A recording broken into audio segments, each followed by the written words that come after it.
Praise the Lord. Good morning. మీరందరూ బాగున్నారా?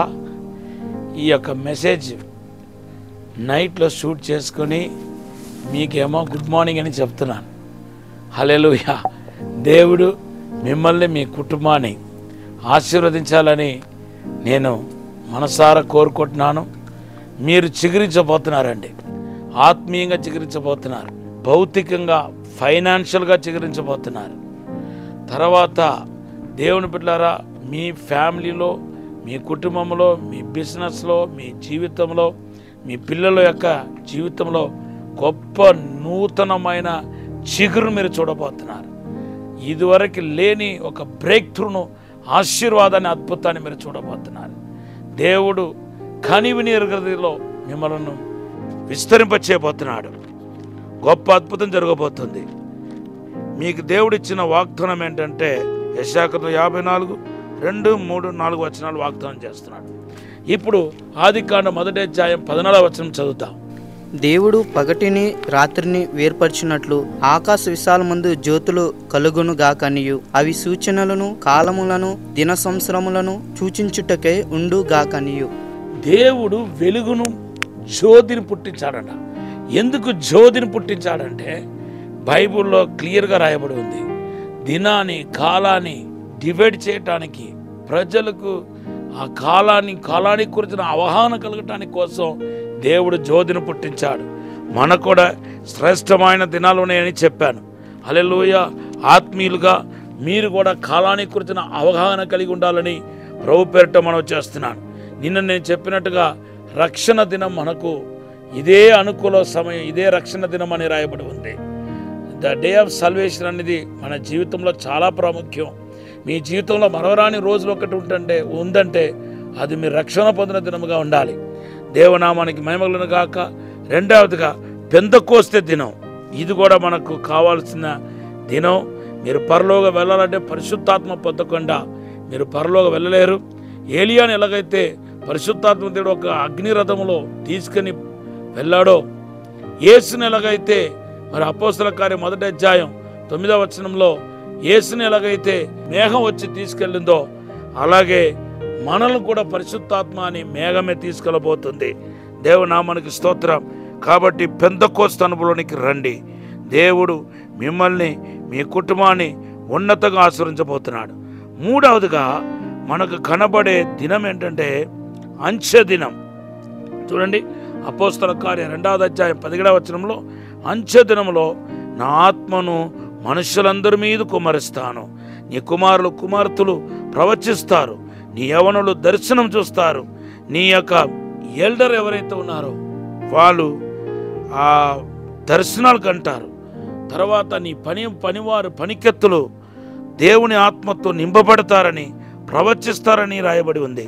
దేవుని బిడ్డలారా, ఇది ఈ అంచె దినం అనేది దేని చూపిస్తుందంటే లాస్ట్ ఆపర్చునిటీ. మనకి దేవుడిచ్చే లాస్ట్ ఆపర్చునిటీ చాలా గొప్ప ఆశీర్వాదాన్ని మన జీవితానికి తీసుకుని వస్తున్నాయి. అది ఏంటంటే కుటుంబం అంతా నింపబడలాగన, కుటుంబం అంతా ఆశీర్వదించబడలాగన. దేవుని బిడ్డలారా, మీ కుటుంబంలో 4 ఉంటే 4 పైన పరిశుద్ధాత్మ కుమ్మరింపు, 7 ఉంటే 7 పైన పరిశుద్ధాత్మ కుమ్మరింపు. మీ కుటుంబం పెద్ద కుటుంబం ఉండి, మా కుటుంబం పెద్ద కుటుంబం ఉండి, మా కుటుంబంలో 10 మంది ఉన్నారంటే 10 మంది మీద పరిశుద్ధాత్మ కుమ్మరింపు అనేది ఖచ్చితంగా జరిగే తీరుతాయి. అదే అంచె దినం అని మనకు తెలియపరుస్తుంది. చూడండి, మొదటిగా మనుషులందరి మీద నా ఆత్మను కుమ్మరిస్తానంటున్నాడు అపోస్తల కార్యం 2:15లో. తర్వాత ఏమంటున్నాడు? నీ కుమార్తెలు కుమారులు గురించి మాట్లాడుతున్నాడు.